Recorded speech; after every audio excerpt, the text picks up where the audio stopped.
Certaines personnes pensaient que Lewandowski ne s'adapterait pas au Barça. Et certaines personnes se sont trompées. Robert Lewandowski en Catalogne, on en parle tout de suite.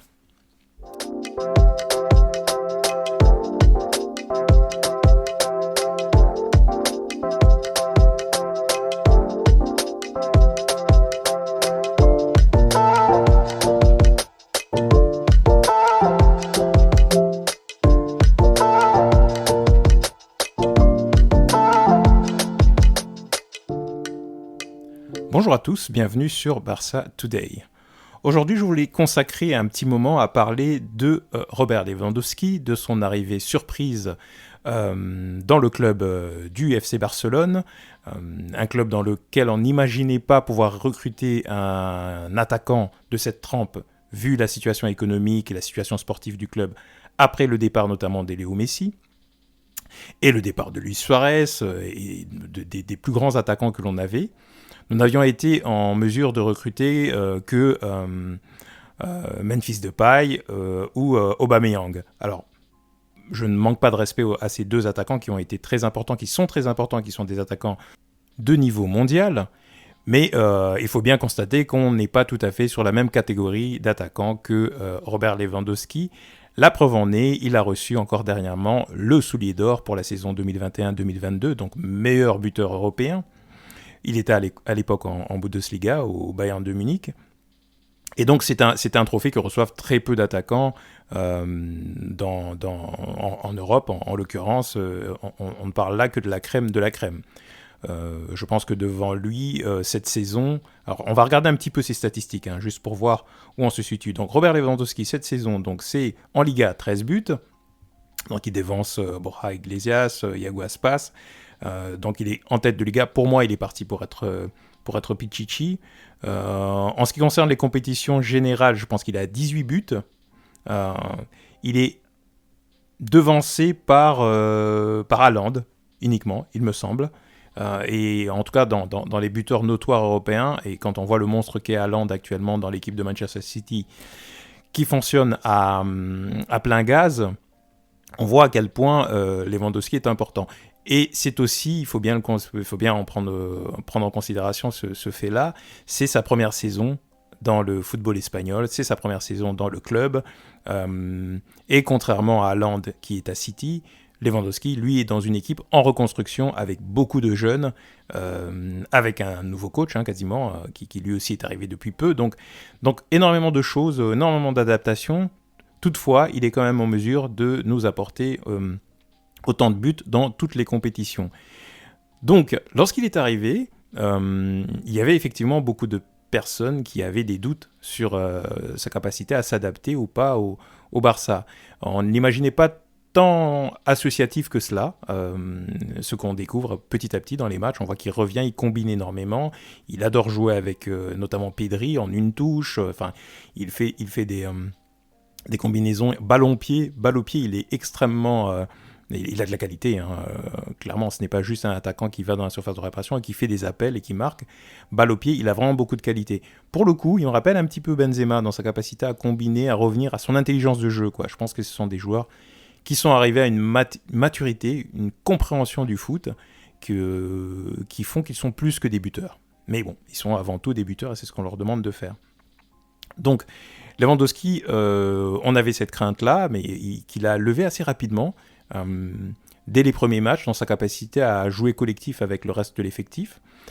En termes d'adaptation, j'ai envie de dire culturelle, ça aussi, on pouvait se poser des questions. Il venait d'un autre championnat, il est en Allemagne, donc il y a une autre philosophie de foot, même si le Bayern, c'est quand même assez proche depuis le passage de Guardiola de ce que fait le Barça, mais quand même, on est dans un jeu qui est peut-être un peu plus physique, un peu plus direct. Et là, en l'occurrence, que ce soit dans le club, avec ses coéquipiers, même par rapport à la culture, à la ville, on sent qu'il est complètement épanoui. Alors certes, il fait certainement plus chaud à Barcelone qu'à Munich, c'est plus agréable, mais même au niveau de la langue, on entend qu'il fait des efforts, il essaie de parler la langue, il fait des interviews, en tout cas en partie en espagnol, pas encore en catalan, il me semble, j'ai entendu parler castillan, mais pas catalan. mais c'est pas une obligation. Et on sent qu'il est à l'aise. Et il le dit lui-même dans le vestiaire avec ses coéquipiers. Il a été très bien accueilli, et c'est normal. Et il se sent très à l'aise. Autre élément que je voulais mettre à son crédit également, c'est sa personnalité. Il semble être quelqu'un qui n'a pas vraiment d'ego de mesurer. Et ça, on sait que c'est une tare que l'on retrouve souvent chez les grands footballeurs, hein, surtout les footballeurs qui ont gagné beaucoup de choses. Ce n'est pas son cas. Il a l'air d'être extrêmement humble, travailleur. On savait que il était rarement blessé, toujours présent. Mais là, même son comportement dans le vestiaire, et ce qu'on avait noté aussi en début de saison, c'était sa capacité à encourager les jeunes, à les pousser à faire mieux, à les coacher, à les encadrer. Il a ce rôle de leader un petit peu, qui va peut-être être d'ailleurs plus important maintenant qu'on a un Piqué qui s'en va, qui avait ce côté aussi un peu grand frère dans les vestiaires. Eh ben, ça, c'est quelque chose qui est extrêmement important. Donc c'est un joueur qui va de temps en temps râler si Ferran Torres ne fait pas la passe et prend le tir, si Dembélé ne fait pas la passe ou ne joue pas collectif, etc. Il va le démontrer, il va en parler, il va parler avec ses coéquipiers, mais il ne fait pas... il ne fait pas la tête, quoi. Il ne fait pas un visage de 6 pieds de long, comme ça pouvait être le cas de temps en temps avec Suarez ou avec Messi. On sentait que, bon, voilà, et si tu me la passes pas, ça va pas, quoi. Là, c'est pas le cas. Il a cette humilité-là, et ce qui permet à ses coéquipiers d'évoluer avec plus de confiance, en étant plus à l'aise. Donc pour moi, il a le profil, psychologiquement et humainement, il a vraiment le profil pour le Barça. Et ça s'est vraiment vu. L'autre élément important, en dehors des stats dont on a parlé un petit peu, c'est son hygiène de vie, en fait. Lewandowski est quelqu'un qui est réputé pour avoir, malgré ses 35 ans, il me semble là qu'il a, malgré ses 34-35 ans, il est réputé pour avoir une hygiène de vie extrêmement sérieuse. Il me semble que sa femme est nutritionniste, donc il fait très attention. Le fait de le signer à cet âge-là, on aurait pu se dire, bah tiens, alors qu'on est en train de renouveler l'équipe, on a entendu beaucoup ce discours-là. Non, avec sa capacité à se maintenir au plus haut niveau physiquement, et on le voit, de plus en plus de footballeurs le font, de toute façon, on voit Ronaldo, on voit même Messi, qui est toujours très en forme. Je pense que les footballeurs, à l'époque, la fin de carrière était 34-35 ans, justement, et après c'était des années bonus où, en gros, ils étaient sur le banc, ils rentraient quand c'était nécessaire. Cette nouvelle génération-là, ils vont aisément aller jusqu'à 38-39 ans. On voit Zlatan, voilà, quand ils sont vraiment dédiés à leur sport, c'est un attaquant qui va nous permettre d'être très haut niveau encore pendant 2-3 ans, je pense, sans aucune difficulté. Donc, je pensais qu'il était un petit peu temps, après le début de saison... les 14 matchs en Liga, notamment les matchs en Ligue de Champions, d'avoir un peu de recul, de prendre un peu de recul et puis de se demander est-ce que, oui ou non, l'expérience Lewandowski est un succès ou alors est un échec ou mitigé. Je pense que clairement là c'est un succès sur tous les niveaux, et c'est pas son carton rouge contre Osasuna là qui va changer quoi que ce soit. Voire même, je pense que le fait d'avoir pris un rouge et d'avoir sorti, entre guillemets, leur leader, hein, le joueur un peu emblématique du club, les autres joueurs se sont galvanisés pour ne pas perdre ce match. Et je pense quand dans le vestiaire, ils ont dû réellement lui démontrer qu'ils avaient gagné ce match en partie pour lui. Je pense que cette expérience jusqu'à maintenant démontre que c'était un bon choix. Et le nombre de buts qu'il apporte, de toute façon, là on va voir un petit peu justement les statistiques de son activité en Liga. Donc je vous le disais, donc 13 buts en Liga pour le moment, 4 passes décisives, c'est pas négligeable. Il tire énormément au but, évidemment. Alors, il a participé à 14 matchs. Donc il a joué tous les matchs en Liga du Barça jusqu'à maintenant. Il a démarré donc à 13 reprises. Donc il a été sur le banc une seule fois.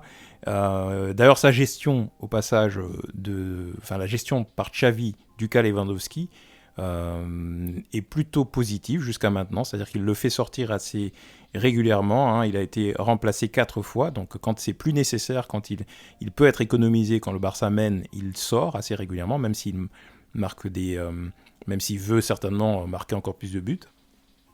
Et il se repose quand c'est nécessaire, notamment en Ligue des Champions. Quelquefois, en tout cas les derniers matchs, il arrivait de ne pas jouer pour pouvoir justement se reposer parce qu'il n'y avait pas d'enjeu. Donc ça, ce sont des points importants. Il a marqué des buts super importants en dernière minute là contre Villarreal. Il a marqué des doublés. Il semble être vraiment parti sur un trend qui, pour moi, va être similaire que ce qu'il faisait les années précédentes. Alors, autour de lui, il n'a pas non plus des peintres, hein. Ce sont quand même des joueurs de très très très haut niveau. Mais la greffe peut parfois prendre du temps à prendre. On l'a vu, ne serait-ce que pour Messi au PSG, par exemple. Il y a peut-être des circonstances personnelles qui étaient différentes, mais là, pour le coup, c'est un franc succès. Et je pense que Lewandowski va être déterminant pour l'accession au titre de Liga, si le Barça y arrive. Il y a encore beaucoup de matchs. Mais c'est un joueur fondamental. Espérons que le comité de Liga ne lui mette pas plus de 1 ou 2 matchs de suspension, parce qu'apparemment il semblerait qu'avec le geste qu'il ait fait à la fin lorsqu'il était suspendu contre Osasuna, il pourrait prendre plus de 2 matchs. Ce serait dommage, et ça ne m'étonnerait pas d'ailleurs qu'il le fasse, hein. Petite parenthèse, encore une fois, le Barça ne lutte pas que contre les adversaires footballistiquement, mais l'institution de la Liga semble ne pas avoir envie que le Barça revienne en odeur de sainteté, mais qu'on le veuille ou pas, même quand il n'est pas là, l'équipe fait le boulot, mais quand il est là, il apporte une grande sécurité et un grand danger sur les buts adverses. Il pèse énormément et ça permet aussi à l'équipe de se sentir beaucoup plus forte quand il est sur le terrain. Donc voilà, donc l'expérience de Lewandowski pour le moment est un succès au Barça. Je pense qu'on peut lui dire un grand merci à Robert et espérer qu'il continue dans cette tendance-là et qu'il continue donc à faire grandir aussi ses coéquipiers qui sont très jeunes autour de lui. Dites-moi ce que vous pensez, vous, du Robert Lewandowski. Est-ce qu'il correspond aux attentes que vous en aviez, ou si vous n'aviez pas d'attente?